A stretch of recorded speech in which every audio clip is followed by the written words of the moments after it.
pollution and industrial activities leading to respiratory problems.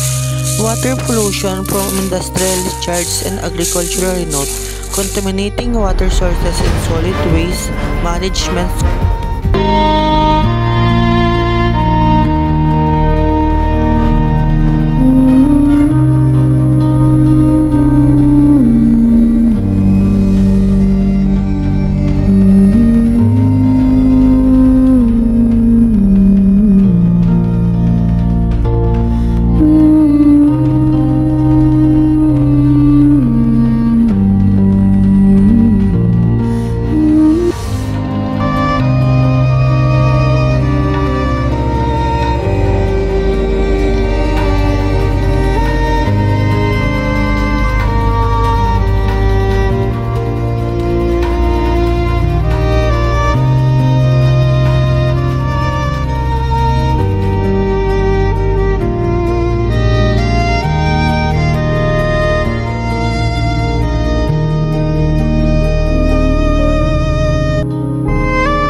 Deforestation, driving by illegal logging and land conservation, resource and biodiversity loss and soil erosion, while the broader issue of climate change fueled by greenhouse gas emission bring rising temperature and extreme weather events.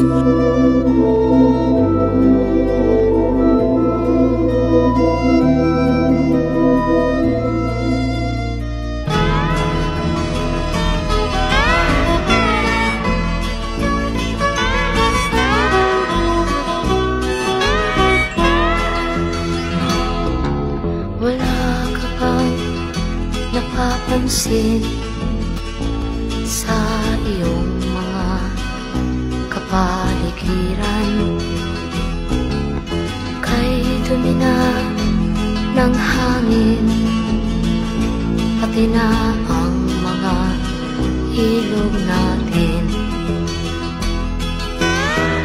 Hindi na masamang pag-unlad at malayo-layo na rin ang ating narating.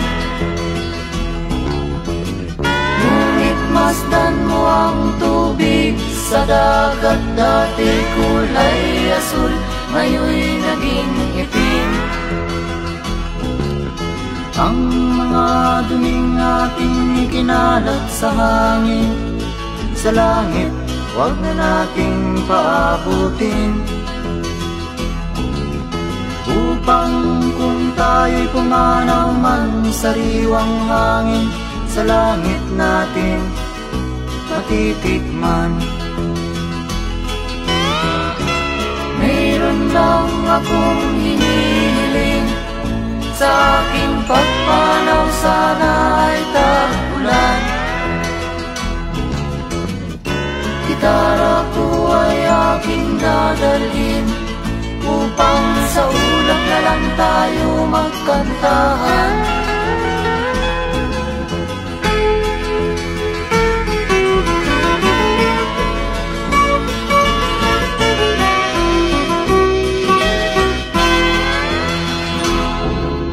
Ang mga batang ngayon lang isinilang, May hangin pa kayang matitikman? May mga puno pa kaya silang aakyatin? May mga ilog pa kayang lalanguyan?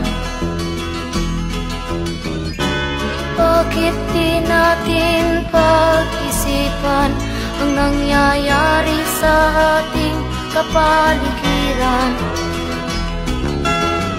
Hindi nga masamang pagunlad kung hindi nakakasira ng kalikasan. Darating ang panahon, mga ibong dala ay wala nang madadapuan. Masdan mo ang mga punong dati ay kay tatag, ngayon'y namamatay dahil sa ating kalokohan. Lahat ng bagay na narito sa lupa, biyayang galing sa Diyos kahit nung ika'y wala pa. Ingatan natin at huwag nang sirain pa, pagkat pag kanyang linawi tayo'y mawawala na. Meron lang akong hinihiling, sa aking pagpanaw sana ay tagunan. Gitara ko ay aking dadalhin, upang sa ulap na lang tayo magkantahan.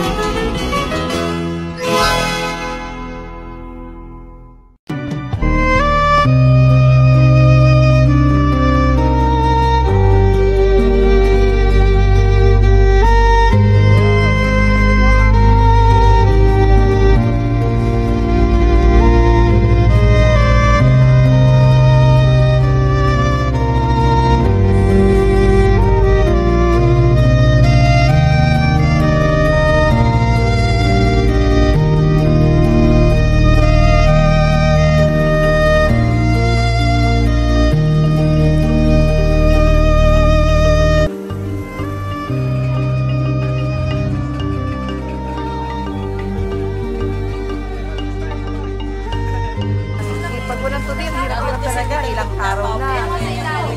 Mapupuyat ka, gising ka na maaga para maghanap ng lahat. Pagkatapos, wala naman tubig. Yung pinaghugasan po namin ng plato o pinagbiguan ng namin, iniipon po namin para gagamitin po sa CR namin pangbuhos.